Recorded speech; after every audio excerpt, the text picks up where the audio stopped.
ಮಂಡ್ಯ ಜನ ನೀವು ಪ್ರೀತಿ ಕೊಟ್ಟರೆ ಅದು ಯಾವ ರೀತಿ ಇರುತ್ತೆ ಅಂತ ನಾವು ಮೊದಲಿಂದ ನೋಡ್ಕೊಂಡು ಬಂದಿದ್ದೀವಿ. ನಿಮ್ಮ ರೆಬಲ್ ಸ್ಟಾರ್ ಅಂಬರೀಷ್ ಅವರನ್ನು ನೀವು ಯಾವ ರೀತಿ ಪ್ರೀತಿ ಮಾಡಿದ್ರು ಅದೇ ಪ್ರೀತಿನ ಇವತ್ತಿನವರೆಗೂ ನೀವು ಉಳಿಸ್ಕೊಂಡಿದ್ದೀರ.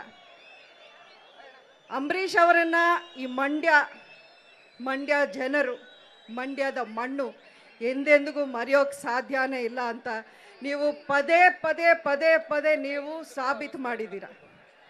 ಮಂಡ್ಯದಲ್ಲಿ ಏನೇ ನಡೆದ್ರು ಅದು ಇತಿಹಾಸನೇ. ಇವತ್ತು ನೋಡಿ ಈ ಇವೆಂಟು ಎಷ್ಟು ಚೆನ್ನಾಗಿ ನಿಮ್ಮ ಪ್ರೀತಿಯಿಂದ ಎಷ್ಟು ಖುಷಿಯಿಂದ ನೀವು ಇಲ್ಲಿ ಆಚರಣೆ ಮಾಡ್ತಾ ಇದ್ದೀರಾ ಅಂದರೆ ಇದು ಇತಿಹಾಸನೇ.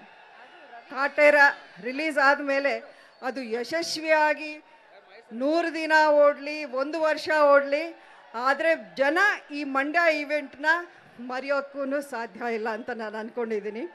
ಆ ಸಕ್ಸಸ್ಗೆ ಇಲ್ಲಿಂದ ಒಂದು ಫೌಂಡೇಶನ್ ಆಗಲಿ ಅಂತ ನಾನು ಹಾರೈಸ್ತೀನಿ.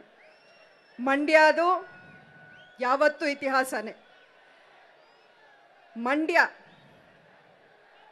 ಈ ಸಂದರ್ಭದಲ್ಲಿ 4.5 ವರ್ಷಗಳ ಹಿಂದಿನ ಒಂದು ಇತಿಹಾಸ ನೀವು ಸೃಷ್ಟಿಸಿದ್ದನ್ನು ನಾನು ನೆನಪು ಮಾಡಿಕೊಳ್ಳೇಬೇಕು. ಅದೇನು ಅಂತ ನಿಮ್ಮೆಲ್ರಿಗೂ ಗೊತ್ತಿದೆ.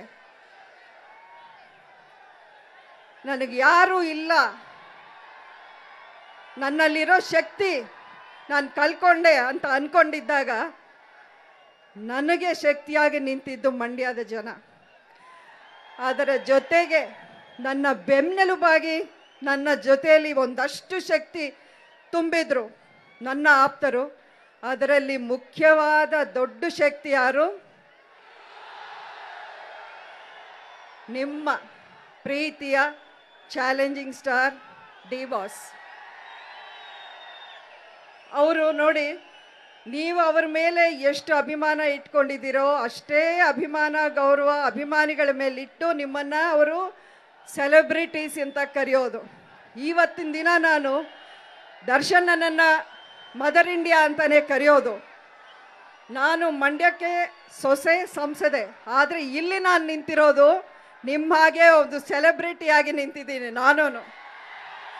ಬಿಕಾಸ್ ನಾನು ದರ್ಶನ್ ಫ್ಯಾನೇ. ದರ್ಶನ್ ಮೂವೀಸ್ ನೋಡಿ ಅಷ್ಟೇ ಖುಷಿ ಆಗುತ್ತೆ.